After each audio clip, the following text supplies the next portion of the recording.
Nobody ever took you serious. You got 4 kids, 3 baby daddies. He knew her history, he knew the baggage, and still tried to build with her. But the second she showed her true mindset, he realized exactly why no one stayed before. Let's get into it. Let me tell y'all while I'm single on this Sunday morning. Long story short, me and Dude get into it about a question. We're having this debate about men and women and men are the prize, blah, blah, blah. So then he asks, okay, how many bodies you got? Mind you, we already had this conversation at least 3 times. I have no problem being open and transparent. So I'm like, what's the question? Because now I'm irritated because why are you asking this question again? So I'm like, the number 60, like what's the follow-up question? Right here is where it all breaks down. Instead of answering it like an adult, she got defensive. If you can't even have an honest conversation about your past, you don't deserve someone building with you in the future. And trust me, the disrespect is only getting started. We go back and forth about the number of bodies. Mind y'all, I got 4 kids, 3 baby daddies, 1 ex-husband. Been with Dude over a year now. You knew this when you got with me, bro. So you at least know I got 3 confirmed bodies. If that was such an issue, why would you even move forward in a relationship? You asking this question a year later for like the 5th time already? So now we get into it because I said 60. I'm like, okay, but what's the follow-up question? Does the number really affect the question that you're going to ask? What's the question? Now there's no question and we're arguing about bodies. Mind you, I'm 35 years old. He's 4 years older than me, 5 years older than me, so y'all do the math. When the last time somebody asked you how many bodies you got? Like, that should have been asked on day 1. So now we arguing about this bad, right? Now he's telling me, oh, nobody ever took you serious. You got 4 kids, 3 baby daddies. Ain't nobody ever made you a wife. Was he wrong? Facts are facts. If 4 kids, 3 baby daddies haven't led to a marriage by now, maybe the problem isn't the man. Maybe it's your choices. So now I'm like, oh, okay. You've been waiting to say this shit. You've been waiting to get this off your chest. And I've been real humble, cute, and ladylike. But now, oh, what's up? Come back for part 2, y'all. Okay, yeah, so he said what he said, you know, nobody wants me. Nobody's ever taken me serious. I have 4 kids, 3 baby daddies. All right, cool. But you knew this from jump. So now that you actually saying it and the way you saying it, like with your whole chest, oh, you been waiting to get this shit off your chest, nigga. You been feeling some type of way. But at the end of the day, it's like, you chose me. You didn't have to come over here. Yes, I have 4 kids, but never one time have I ever told you that there's something that I cannot provide for my kids that you had to do that you wasn't necessarily trying to do. Like, my kids are good. Niggas confuse having multiple kids as a bitch looking for some help or a bitch just looking for a nigga to take care of her kids, and that ain't never been the case. It's not about asking for help. It's about what you bring to a man's life. 4 kids, 3 baby daddies, defensive attitude. That's not building. That's inheriting chaos. It's like, nigga, you got so much shit to say about how you get great results in life, but you've had multiple women. Nigga, the way you talking, to never leave you, to never exit the relationship the way you claim you lead and guide, and a woman needs you so much to be her best self. You should have been with the same for the last 39 years.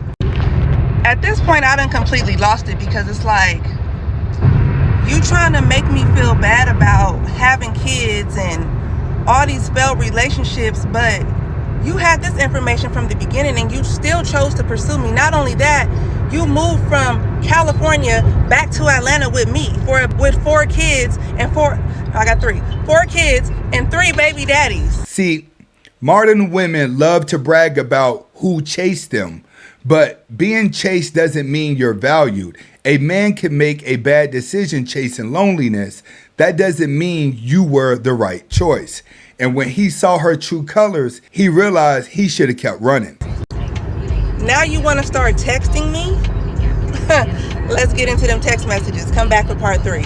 So like I was saying, Now I'm hot because I feel like I've been saying from the beginning of this story, he already knew that I had 4 kids and 3 baby daddies. Like, we've been knowing each other over 17 years now. So this is not new information to you, sir. You had this information when you made the decision to make me your girlfriend.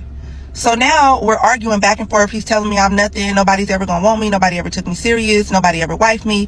Blah, blah, blah, blah, blah. So I'm like, all right. I said, that's cool. I said, you feel that way. You have a right to feel that way. You took me.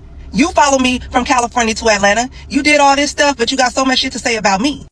So he's laughing now, like, yeah, go find a nigga that'll take you. Go find another nigga that'll want you with 4 kids and 3 baby daddies. And I was like, all right, and will.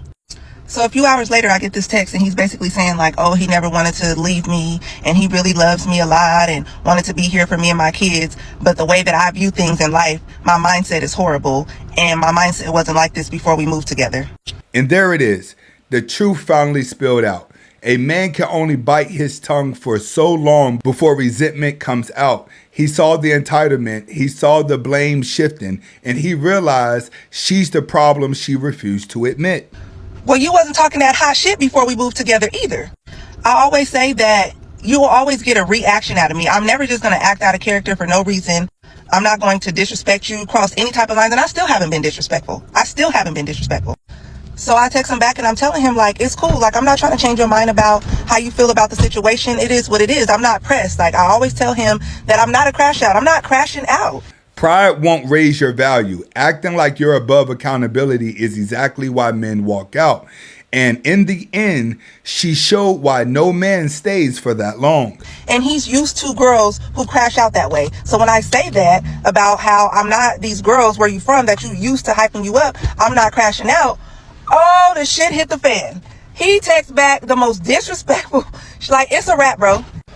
I'm going to read y'all word for word. Come back for part 4. Before we get started with part 4, let me just say this, because I've been reading some of the comments and it's like, y'all get on this internet and hear what you want to hear. Especially the men. It's sad. That is majority of the men. It's like, y'all live to bash women. Like, any opportunity you get to get them little fingers going on the keyboard, you get excited and you just can't wait. So much so that y'all don't even listen to understand. You're listening to respond. Like, y'all comprehension skills are way below average. Never once did I say I had 60 bodies.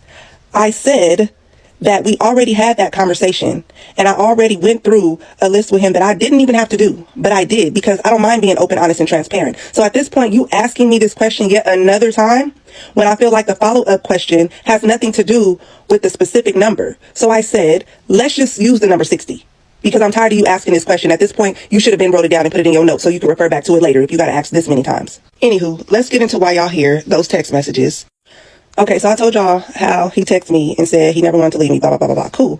And I'm not even tripping off the fact that we had an argument or got into it. I can handle that. But it's what you choose to say when you get upset. I feel like that's the real you. So I responded and I said, you're always going to get a reaction. I don't want you or anybody else that bad. You wasn't talking hot shit in the beginning about nobody wanting me and me being treated like nothing. You will never make me feel less than. And that's the last time you will tell me to go find another nigga. I'm not these Dino used to. And when I said that, I was referring to them being crash outs. Every experience I had with a man who deals with a woman from that city or town, oh, they crash out. They make their man feel like a mother celebrity. And I'm not doing that. If I got to do all that to get you to love me and respect me, you're not for me. So when I said that, I was referring to those girls being crash outs. And I'll never be a crash out. So he says, never told you that. Little Dino, y'all have the same mind state and same lives. A shitload of baby daddies and kids. Tell me the difference between y'all two. In fact, you one of the ones that got the most baby daddies and kids. Your head got too big, bro. I'm not bashing you. I'm just telling you the real response to the Dino. Like, you better humble yourself. We still cool though.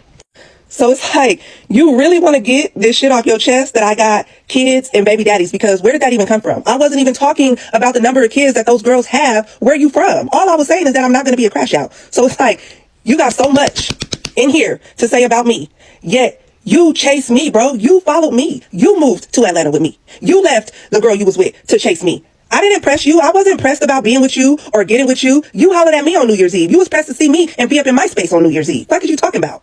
At the end of the day, it's the principle. But what you not finna do is think that you are some God send, that you made me a better person. So now you telling me to humble myself? Like, what? Oh yeah, you know I went off in the next message. Come back for part 5 and we're gonna wrap this up. Moral of the story: you can't shame a man for waking up if you bring chaos and disrespect to the table. Don't be surprised when a man decides to walk away. The past matters, choice matters, and pride will cost you everything.